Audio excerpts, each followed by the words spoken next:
M1E3 主战坦克为何能作为美军新一代陆战之王？当无人机蜂群超视距打击重构现代陆战规则，当传统装甲优势在新型威胁下逐渐消解，谁能接过美军陆战最强的接力棒？答案就是美军全新迭代的 M1E3 主战坦克，它是美军被逼到墙角后的破局之作，也是真正定义下一代陆战规则的最终王牌。1991年海湾战争的沙尘暴中，美军 M1A1 艾布拉姆斯主战坦克横空出世，钢铁洪流横扫伊军，坐稳了美军陆战之王的宝座。31年后， M1A2 赴乌克兰战场却接连出现战损，泥泞陷车被无人机当成活靶子，战损率居高不下。从横扫战场到实战折戟， M1 系列如此大的落差让美军痛定思痛，于是要把最好的都塞进 M1E3 计划里。那么最好的都应该是什么？在正式解读前，我们需要知道当前 M1 系列都面临哪些问题。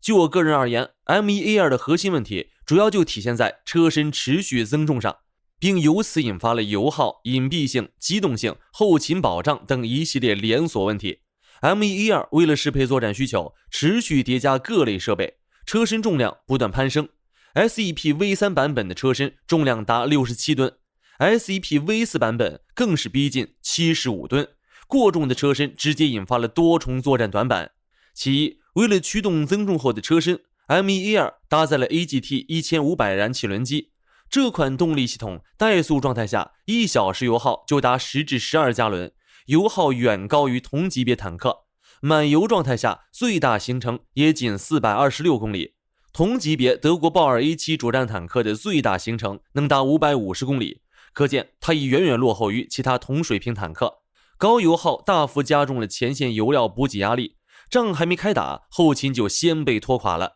稍微离补给远一点，坦克就直接趴窝，根本没法打长途机动战。而燃气轮机还带来了热信号的问题，工作起来散的热量巨多，红外特征也特别明显，让 M1A2 成了移动的活靶子。其二是车身增重带来的动力、机动等一系列问题，让 M1A2 的正常作战得配套大量加油车、维修车等后勤车辆，单辆坦克近乎要绑定一套完整的后勤保障小队，前线后勤保障压力直接剧增，而后勤链本就是现代战场的重点打击目标，一旦受影响，坦克的持续作战能力便会直接受限。为了应对这些问题，不让 M1 重现俄乌战场上的窘迫，美陆军火速将 M1E3 列为重点项目，五角大楼更是直接砍光了繁琐流程，将原本计划2032年亮相的原型车在2025年底就已推出，摒弃了以往漫长的实验室测试与定性流程。此外，2026年夏季至秋季，美陆军还计划将4辆 M1E3 早期工程原型车直接交付欧洲前线主打有人无人协同的接触转型部队，让一线士兵全程参与装备验证与改进反馈，通过最真实残酷的战场环境来验证 M1E3 的性能。这一动作打破了美军装甲装备数十年的研发列装惯例，成为其应对大国竞争、重塑陆战优势的关键一步。那么，这个为捍卫美军陆军荣耀的 M1E3 与 M1A2 相比，它做了哪些改进？是否能再次坐实陆战之王的称号？首先是动力系统的彻底换代，这也是 M1E3 最核心的升级。M1E3 直接摒弃了 M1A2 沿用多年的燃气轮机，换装了全新的柴油电混合动力系统，一举解决了老款坦克的2大核心痛点。其一， M1E3 搭载卡特彼勒柴油电混动系统，在总功率保持1500马力不牺牲动力的前提下，实现了燃油效率提升 40% 至 50%， 怠速油耗降至5至6加仑每小时，真正成为了节能型作战平台。同时，依托混动系统的高效能，同油箱容量下单车最大行程提升超 30% 至550公里以上，即便采用更小油箱实现车身减重，也能保持426公里的基础行程，让长途机动作战能力大幅提升，为高强度战场对抗构筑起实打实的战术优势。其二，新增的纯电模式的静默行驶与静默观察能力，借助混动系统的电机特性，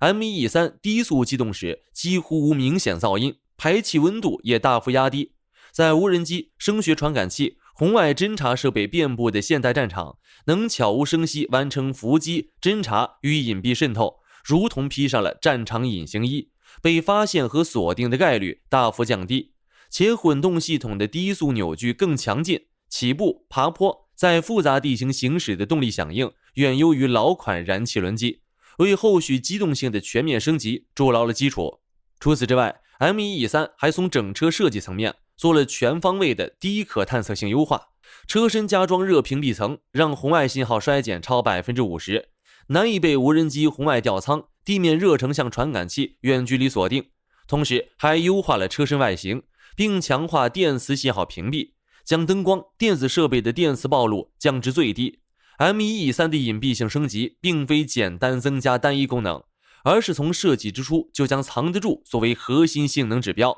打造出了一套完整的低可探测体系。这与 M1A2 后期加装隐蔽设备的被动优化方式有着本质区别。同时 M1E3 针对俄乌战场血的教训，在防御体系的打造上更是完成了从被动到主动的革命性转变，不仅直接采用了无人炮塔加成员集中前置重装甲舱的设计，把3名成员全部安置在车体前部最安全的区域，有效解决了 M1A2 有人炮塔的防护短板。要知道，俄乌战场中坦克炮塔被击中后的成员伤亡比例极高，而 M1E3 的无人炮塔设计，哪怕炮塔被击中也不会直接威胁到成员安全，大幅提升成员的战场生存概率。更关键的是， M1E3 从设计之初就搭载了主动防护系统，而非 M1A2 后期加装的版本。这套系统能自动探测、跟踪并拦截反坦克导弹、火箭弹、FPV 无人机、巡航弹，甚至是专门针对坦克的攻顶弹药，做到先敌拦截，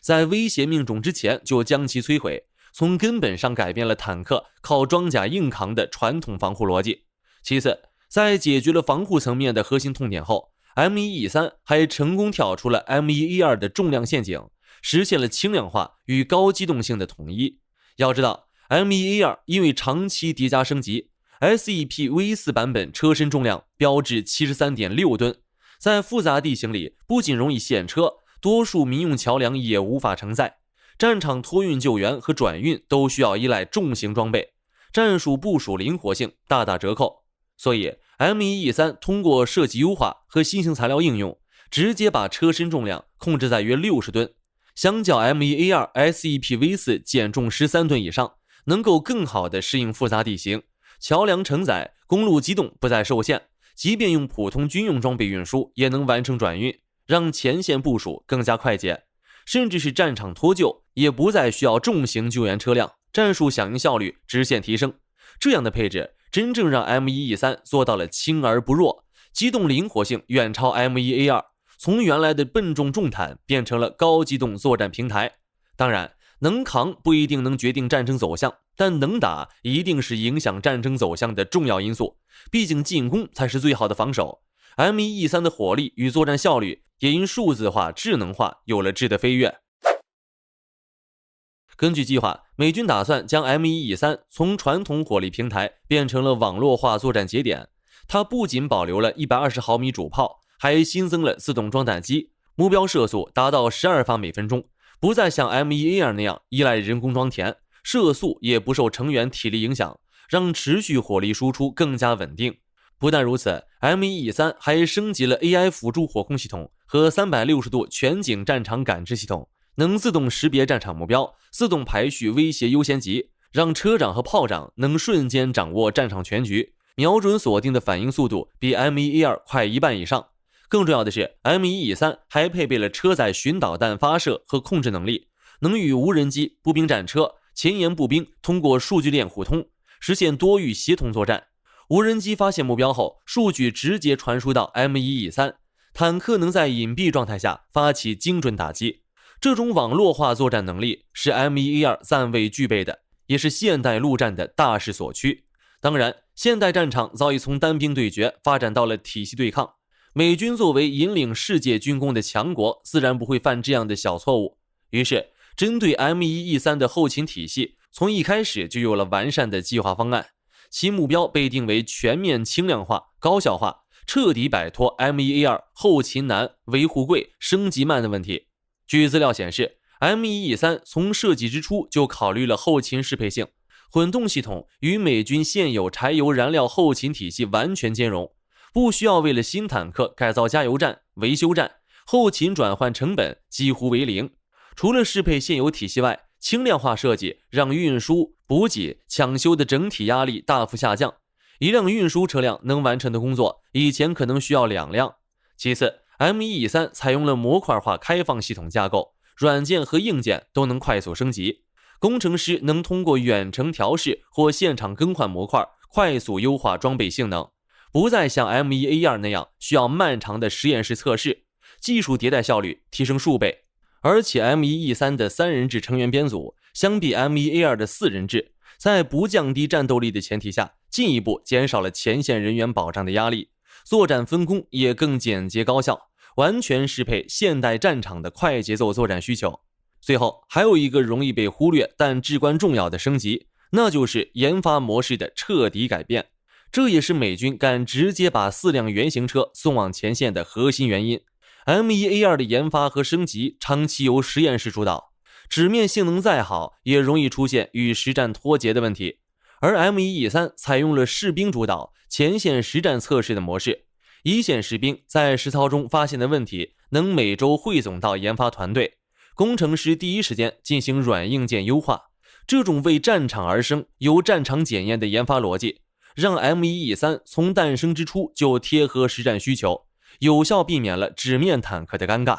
综上所述， M1E3 相对于 M1A2 已经不是一次简单的换代，而是一场从作战逻辑到装备性能的全面革命，更省油、更安静、更安全、更灵活、更智能、更好的保障。每一项升级都精准对标现代陆战的痛点，从被动防御到主动出击，从单一火力平台到网络化作战节点，从实验室研发到战场主导。M1E3 的出现标志着美军装甲装备正式迈入了现代化多域战的新阶段。当然 M1E3 现在还处于原型车测试阶段，混动系统的可靠性、无人炮塔的战场稳定性、主动防护系统的多目标拦截能力都还需要前线实战的检验。但不可否认的是，它已经成功跳出了 M1A2 的发展陷阱，为新一代主战坦克树立了新的标杆。美军加速推进 M1E3，本质上也是为了应对大国竞争，重塑陆战优势。